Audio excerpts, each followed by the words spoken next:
ব্যস্ত নগরে ব্যস্ত মানুষ অস্থির এই সময়, বদ্ধ ঘরে রুদ্ধশ্বাস জীবন গল্পময়। বারান্দায় রোদ্দুর, গল্পগুলো অল্প অল্প চেনা কিংবা জানা, একটু আলো একটু আধার, সুখ দুঃখে ঘেরা।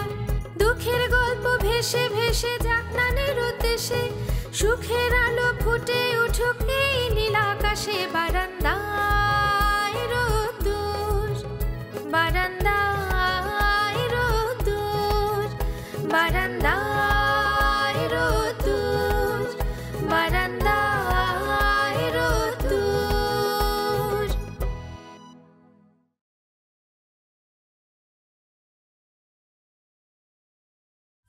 ভাবি কি করছো? যা করছি তাকে তো আর কিছু করা বলা চলে না, কাপড় গুছাচ্ছি। ও কেন যা করছো তাকে কোনো কাজ বলা চলে না কেন? কারণ এটা দিয়ে দেশ ও জাতির কোনো উপকার হবে না। আমি এমন কিছু করতে চাই যাতে দেশ ও জাতির উপকার হয়।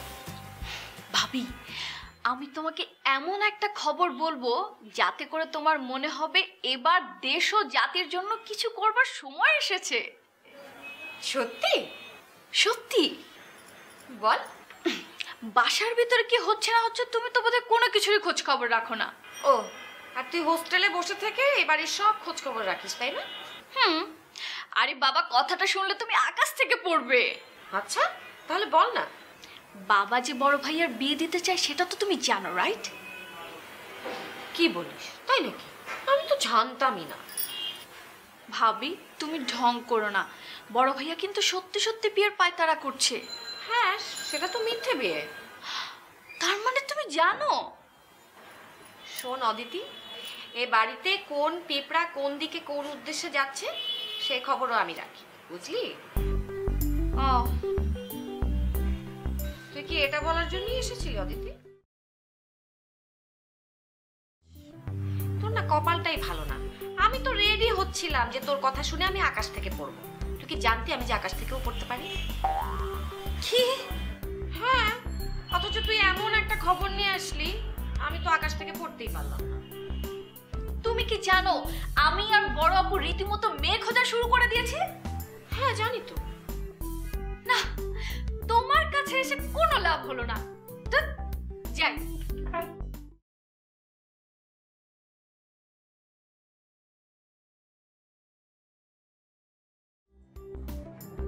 কেমন আছেন ভাইজান ভাই? কি রে পেরমল, তুই এরকম সেজেছিস কি জন্যে? আপনারা আবার চিনে ফেলাইছেন? চিনতে না পারার কি আছে তোমাকে?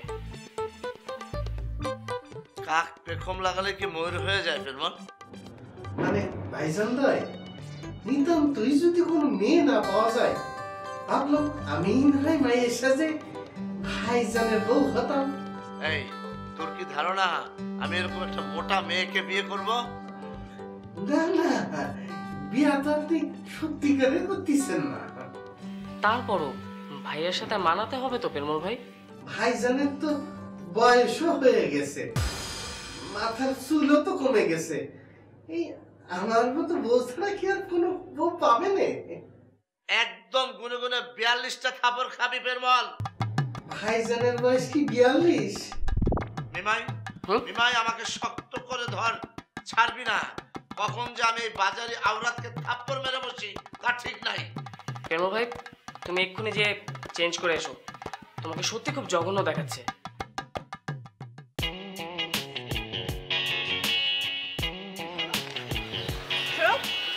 আমরা এখন 2টা সিদ্ধ ডিম আর 8টি কলা খেতে হবে। 2টা সিদ্ধ ডিম, 200টা সিদ্ধ ডিম খাও, 100টা কলা খাও। কি হয়েছে সেটা বলো। আরে সেটা বলার জন্য তো খেতে হবে। আরে কাপু, আমি আছি তো, আমাকে বলো। আন্টিকে আমার খুব পছন্দ হয়েছে। আর আন্টি মানে মা কি তোমাকে পছন্দ করেছে? কেন পছন্দ করবে না? আমি কি অপছন্দ করার মতো মানুষ নাকি? ভাব না নিয়ে সরাসরি বলো তো, মা তোমাকে পছন্দ করেছে কি না? অবশ্যই করেছে। আরে আন্টি তোমাকে কিছুতেই ছাড়বে না। আন্টি বললো যে সবাই বাড়িতে ফেরার পরে আমরা সবাই মিলে একসঙ্গে খাওয়া দাওয়া করবো, তারপরে তিনি আমাকে আসতে বললেন। তাহলে এলে কি করে? পালিয়ে। হোয়াট? আরে বাবা, চোরের মতো পালিয়ে আসেনি, আন্টির সামনে দিয়েই পালিয়ে এসেছি। তবে আসার আগে আন্টিকে একটা ধন্দে ফেলে দিয়ে এসেছি। কিসের দ্বন্দ্ব? মানে আন্টি আমাকে জিজ্ঞেস করেছিল যে আমি কি সত্যি সত্যি বেড়াতে গিয়ে তোমাদের বাসায় গিয়েছিলাম কিনা। আমি সত্যি কথাটাই বলে দিয়েছি। সত্যি কথা মানে কি বলেছো তুমি? এত ভয় পাচ্ছ কেন? বিয়ের কথাটা বলিনি বাবা, বলেছি যে আমি আন্টিকে দেখতে এসেছি। ব্যাস, মা যা বোঝার ঠিকই বুঝে নিয়েছে। মানে তোমরা মেয়েরা না একদম খাঁচার বন্দি পাখির মতো। বন্দি খাঁচার পাখির মতো মানে? মানে খাঁচার ভেতরে যেরকম করে পাখি দেখা যায়, তো মেয়েদের পেটটা না ঠিক সেরকম। বাইরে থেকে সব বোঝা যায় যে ওই মেয়েটার ভেতরে কি কথা আছে। আন্টি যদি বুঝতে পারে তো পারবে, আমরা তো বিয়ে করবই, নাকি করবো না? আর রাখো তোমার বিয়েটি, আল্লাহ জানে আজকে রাতে মা কোন বিচার বসায়। বিচার? হ্যাঁ, মা কথা কথা এখন বিচার বসায়, মিটিং কল করে। Don't worry man, everything will be all. নানারি স্বপন জাগরণ, চিরদিন তোমার চিনি। Are you tired? না না, টায়ার্ড হবো কেন? টায়ার্ড তো হয় মানুষের, আমি তো মেশিন, প্রশ্নই আসে না। হা হা হা হা, বোঝা যাচ্ছে তুমি ভীষণ টায়ার্ড। তাহলে তুমি আমাকে বলো, আমি তোমার জন্য কি করতে পারি? আমি কি তোমার পাটা টিপে দেব? মনে হয় খুব ফুর্তিতে আছো। তা একটু আছি বই কি। কি নিয়ে এত ফুর্তি তোমার? কেন যেন মনে হচ্ছে সংসারটা ধীরে ধীরে লাইনে আসছে। আই মিন, যেমনটা চেয়েছি ঠিক তেমনটাই হতে যাচ্ছে। কিরকম? এই যে অনিমাকে বিয়ে দিতে যাচ্ছি, সাগরকে পাত্র হিসাবে আমার কিন্তু দারুণ পছন্দ। তোমার? আমারও। ছেলেটা খুব ভদ্র, তাছাড়া চাকরিটাও ভালো করে, আবার চেনা জানা পরিবার। এক্স্যাক্টলি। শুধু শুধু আত্মীয়তা বাড়িয়ে লাভটা কি বলো? এই আত্মীয়তা মেনটেন করা কিন্তু খুব ঝক্কির ব্যাপার। পাপড়িকে একটু টেনশনের মধ্যে রেখেছে, কম জ্বালায় আমাদেরও, এবার ও বুঝুক। আমিও কিন্তু বৌমাকে টেনশনে রেখেছি। আসলে চিন্তা আমার অনিমাকে নিয়ে। বাড়িতে কখনো কাজকর্ম করেনি, শ্বশুর বাড়িতে গিয়ে যে কি করবে। আরে এটা তুমি কি বলছো? এটা কোনো সমস্যাই না। এই যে বৌমা যখন আমাদের বাড়িতে এলো তখন কি, তখন তো সে কিছুই পারতো না। তুমি তো তাকে সব শিখিয়ে পড়িয়ে নিয়েছো। বৌমার মা অনিমাকে ঠিকই সব কিছু শিখিয়ে পড়িয়ে নেবে, দেখো। সেটাই যেন হয়। আচ্ছা, আরেকটা কথা, আমরা যে প্রস্তাবে রাজি, এটা যেন বৌমা ফোনে তার বাবা মাকে জানিয়ে দেয়। আচ্ছা,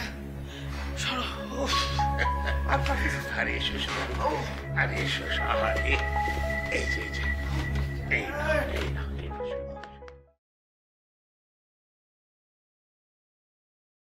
এটা একটা কথা হলো বজলুর মা? তোমার বেয়াই বাড়ি থেকে এই প্রথম কেউ একজন আমাদের বাসায় এলো, আর তুমি তাকে না খাইয়ে ছেড়ে দিলে? না না না না, আমি বলি ও আসলে একটা ফাজিল মেয়ে। ওকে না খাইয়ে মা ভালোই করেছে। সাগর, একটা থাপ্পড় খাবি। এই ফাজিল আবার কি? মেহমান সম্পর্কে এ ধরনের কেউ কথা বলে? ওই যে আদর দিয়ে দিয়ে এটাকে যে মাথায় তুলেছো, এটা হচ্ছে সেটার ফল। না না না মা, মানে ওদের বাসায় খুব একটা ইম্পর্টেন্ট পার্সন না মানে হচ্ছে মানুষ না, মানে ব্যক্তি না, মহিলা না। তা হোক, শোনো, ইম্পর্টেন্ট কি আনইম্পর্টেন্ট সেটা বড় কথা না, ওই বাড়ির মেয়ে তো। যাই হোক, মা নাস্তা করিয়েছিল তো? কি মুশকিল, নাস্তা করাবো না কেন?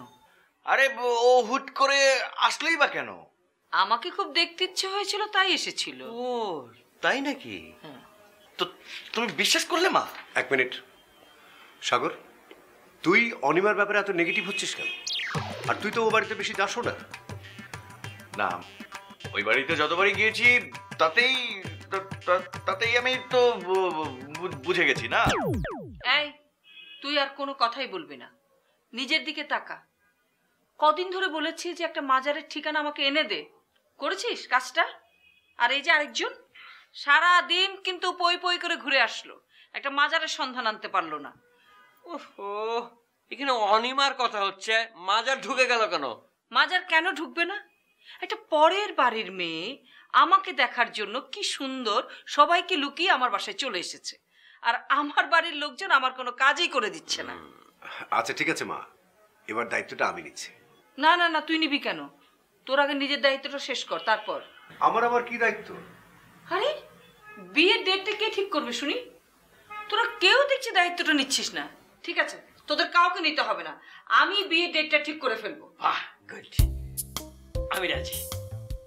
আমিও রাজি। আমি তো পুরোপুরি রাজি।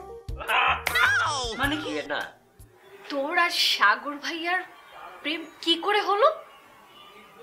সেটা তো আমি নিজেও জানি না। ও কয়েকবার এসেছিল, তারপর আমার গানের অ্যালবাম নিয়ে অনেক কথা হলো, তারপরে কখন কিভাবে যে কি হয়ে গেল। মানে তোরা কি প্রতিদিন ডেট করিস? প্রতিদিন ডেট করি মানে? মানে মানে প্রতিদিন দেখা করিস? তা করি। ও, কোথায় দেখা করিস তোরা? ফুটপাতে। ফুটপাতে? আরে সাগরের কি প্রেম করার সময় আছে নাকি? ওর সঙ্গে তো শুধুমাত্র দেখা হয় অফিস যাওয়ার সময় একবার, আবার ফেরার সময় একবার। কোথাও যে একটু মানে বসবো সেই সুযোগ আছে নাকি? আচ্ছা আপু, সাগর ভাই কি তোর হাত ধরেছিল? আরে না, দুদিন তো আমিই জোর করে হাত ধরেছিলাম। ওয়াও, খুব ভালো করেছিস। সাগর ভাইকে জ্বালাতে আমার যে কি ভালো লাগে। এখন তো আরো দুলাভাই হতে যাচ্ছে, এখন তো আরো বেশি বেশি জ্বালাবো। সে যখন জ্বালাবি তখন দেখা যাবে। আচ্ছা অদিতি, এখন বলতো বড় ভাইয়ের জন্য যে মেয়ে লাগবে সেটার কি হবে? সেটা কোথায় পাবো? ও সরি, আমি তো ভুলেই গিয়েছিলাম, আমার মাথায় ছিল না। কি যে একটা সমস্যা হয়ে গেল, এখন মেয়ে কোথায় পাই? শোন আপু, যেন তেন মেয়ে আনলে কিন্তু হবে না। বড় ভাইয়ের সাথে মানায় এবং ঠিক মতো বইয়ের অ্যাক্টিং করতে পারবে এরকম মেয়ে আনতে হবে। আচ্ছা অদিতি, এই যে টিভিতে হাজার হাজার সিরিয়াল হয় না, সিরিয়ালগুলোর মধ্যে যে বউয়ের অ্যাক্টিং করে সেখান থেকে কেউ একজনকে মানে কাউকে একজনকে নিয়ে আসলে কেমন হয়? তার আগে তো আমাদের নিজেদের মধ্যে কাউকে খুঁজে দেখি না, হয়তো পেয়েও যেতে পারি। আমার সারাউন্ডিং এর মধ্যে তো কেউ নেই, তোর থাকলে তুই একটু দেখ না অদিতি। ওকে, তুই আমাকে কালকে পর্যন্ত সময় দে, দেখবি আমি নিশ্চয়ই কিছু না কিছু একটা করে ফেলেছি।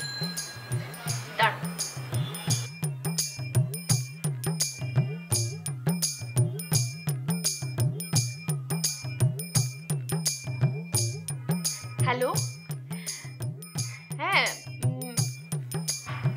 হ্যাঁ রীতি, হ্যাঁ কই তুই? হ্যাঁ শোন না, তোর সাথে না আমার একটু জরুরি কথা আছে, একটু দেখা কর না প্লিজ। মুখস্থ করছো? শোনো যে, ভালো রেজাল্ট করার জন্য শুধু যে ভালো করে মুখস্থ করবে তা কিন্তু না। তাহলে স্যার? এর জন্য তোমাকে মনের মধ্যে সাহস রাখতে হবে, অর্থাৎ তুমি যে ভালো রেজাল্ট করবা সেই ব্যাপারে তোমাকে আত্মবিশ্বাসী হতে হবে। সেই আত্মবিশ্বাস আমার আছে স্যার। গুড। শোনো, মনটাকে সবসময় শান্ত রাখতে হবে, আর কোনো কিছু নিয়ে কিন্তু বেশি টেনশন করা যাবে না। কিন্তু স্যার, আমাদের বাসায় তো সারাক্ষণ কোনো না কোনো কিছু ঘটে, তাই মনটাকে শান্ত রাখতে পারি না। যেমন? যেমন স্যার, বাসাতে এখন বিয়ে বিয়ে উৎসব, আমি কিভাবে মনটাকে শান্ত রাখি বলুন? কার বিয়ে? বড় আপুর বিয়ে। আরে বড় আপুর বিয়ে ঠিক আছে, কিন্তু তোমার মন অশান্ত কেন? বারে, বড় আপুর বিয়ে বলে কথা, কত আয়োজন, কত কেনাকাটা, কত সাজাসাজি। তোমার মনটা কি তুমি এসব আয়োজনের সাথে জড়াবে না, তাহলে তোমার এসএসসি পাস করা হবে না। শোনো, তোমার এখন সম্পর্ক হবে শুধু বইয়ের সঙ্গে। তুমি সবসময় বইয়ের মধ্যে থাকবে আর বই থাকবে, ঠিক আছে? চেষ্টা তো করি স্যার, কিন্তু পারি না। না না, পারি না বললে তো হবে না, তোমাকে পারতে হবে। আচ্ছা, তোমার বড় আপুর বিয়ে কবে? এখনো ডেট ঠিক হয়নি স্যার। আচ্ছা, ডেটটা ঠিক হলে আমাকে জানাবে, কেমন? আপনাকে জানাবো না তা কি হয়? অবশ্যই জানাবো, আর আপনি তো আমার একমাত্র গেস্ট। না, আমি দাওয়াতের আসলে বলিনি, মানে বিয়ের দিন তো তোমাকে পড়াতে আসতে পারবো না, মানে তুমি তো পড়তে পারবে না, বাড়িতে অনেক আয়োজন থাকবে, ব্যস্ত থাকবে। হ্যাঁ হ্যাঁ, সেই জন্য আমি আগে থেকে ডেটটা জানতে চেয়েছি। ওরা এখন অনেক পড়ার। জি স্যার। আরে শোনো জয়, আমার না আজকে হঠাৎ করে শুরু পাঞ্জাবিটা পড়তে গিয়ে মানে বোতামটা খুলে গেছে, মানে বোতামটা আমি রেখে দিয়েছি, বাট আমার বাসায় সুই সুতো নেই। হ্যাঁ, আমার জন্য একটু যদি একটু সুই আর সুতোর ব্যবস্থা করো তুমি। সুই তো আছে স্যার, বাট সুতা কি রঙের নিয়ে আসবো? এই যে বোতাম কাষ্ট কালারের বোতাম, সব কাষ্ট রঙের যদি সুতোটা হয় তাহলে আমার মানে কাঠ। ঠিক আছে স্যার, আপনি কি আমি আছি, তুমি নিয়ে আসো। আচ্ছা, আপনি নিয়ে যাবেন? হ্যাঁ, আমি নিয়ে যাবো।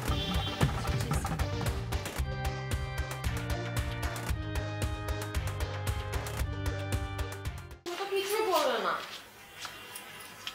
কি বলবো? এই যে মা বাবা আমাকে যা কিছু বললো সেটা শুনে তো তুমি কিছুই বললে না। ও, তাহলে বাবা মা দুজনই তোমাকে আলাদা আলাদা করে বকলো?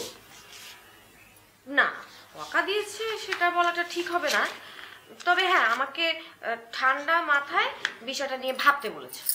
আচ্ছা, তাহলে তুমি এখন ঠান্ডা মাথায় বিষয়টা নিয়ে ভাবো। আমি একলা কিভাবে ঠান্ডা মাথায় ভাববো? একাই মাথা ঠান্ডা রেখে ভাবতে হয়, দোকা হয়ে গেলে তো মাথা ঠান্ডা থাকে না। না না, এত বড় একটা ব্যাপার নিয়ে আমি একলা ভাবতে পারবো না, তোমাকেও ভাবতে হবে।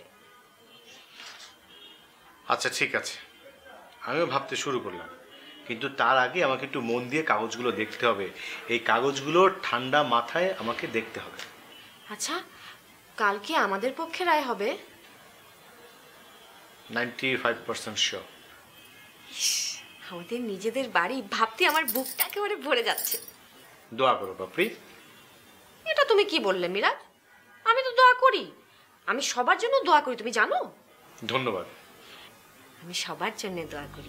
আমি চাই জগতের সকলেই সুখে থাকুক, আমি চাই জগতের সবাই ভালো থাকুক, আমি চাই সকলের শান্তি। বাপরি, আমি তোমাকে একটা কথা বলি। তুমি এই চেয়ারের হাতল দুটো শক্ত করে ধরো। কেন হাতল শক্ত করে ধরতে হবে কেন? এখন আমি যে কথাটা বলবো, এই কথাটা শুনে তুমি ডানা মেলে উঠতে থাকবে। তুমি মেয়েটা আসলে খুব ভালো। সত্যি? এই যে দেখো আমি এখন উঠছি উঠছি। আঁকি, আঙ্কেল তাহলে কালকে ফিরছিল? তাই তো বললো আমাকে। তাহলে তুমি আলাপ করো। মা একেবারে অস্থির করে তুলছে আমাকে। কেন? কেন আবার কি? বিয়ের ডেট নিয়ে। ঠিক আছে, বাবা আসুক, তারপর আলাপ করব। এই জানো, কালকে তো আরেক ঘটনা ঘটেছে বাসায়। কি ঘটনা? পাপড়ির বড় ননদ অনিমা, ও কালকে বেড়াতে এসেছিল আমাদের বাসায়। বলো কি? কেন? তার নাকি মাকে দেখতে খুব ইচ্ছে হয়েছিল, তাই বাসার কাউকে না বলে গোপনে মায়ের সাথে দেখা করতে এসেছিল। গোপনে? কেন? বাসায় বলে আসেনি কেন? আরে, ও বাসা থেকে তো এর আগে কখনো আমাদের বাসায় কেউ আসেনি। ব্যাপারটা এরকম মনে হয় যেন আমাদের বাসায় আসার নিষেধাজ্ঞা আছে। কিন্তু অনিমার হঠাৎ করে তোমার মাকে দেখতে ইচ্ছে হলো কেন? আমি কি করে বলবো? আচ্ছা, অনিমা কি এমন কিছু বলেছে যা ধরো খটকা লাগার মতো? সেটা তুমি মাকে জিজ্ঞেস করো। আহা, আন্টি কি তোমাদের সঙ্গে গল্প করেনি? গল্প করবে কি? তোমার মতো আমরা সবাই মাকে প্রশ্ন করা শুরু করেছিলাম। সেটাই তো স্বাভাবিক। যে বাড়ি থেকে কোনোদিন কেউ আসলো না, সেই বাড়ি থেকে হঠাৎ করে অনিমা তোমার মাকে দেখতে চলে আসলো, ব্যাপারটা কেমন কেমন না বলো? কি জানি, আমি না অত ঘুরিয়ে পেঁচিয়ে কিছু ভাবতে পারি না। তবে মা খুব খুশি, মনে হয় কোনো বন্ধ দরজা খুলে গিয়েছে। তা তো বটেই, কিন্তু আমি কি ঘুরিয়ে পেঁচিয়ে ভাবলাম? এই যে তুমি বললে অনিমার আশাটা কেমন কেমন। আরে বাবা, মেয়েটার ইচ্ছে হয়েছে মাকে দেখতে আসার, তাই এসেছে। এটা নিয়ে এত গবেষণা করবার কি আছে? তো আমার মনে যদি প্রশ্ন দেখা দেয়, আমি করব না? করো, যত খুশি প্রশ্ন করো, but I have no answer.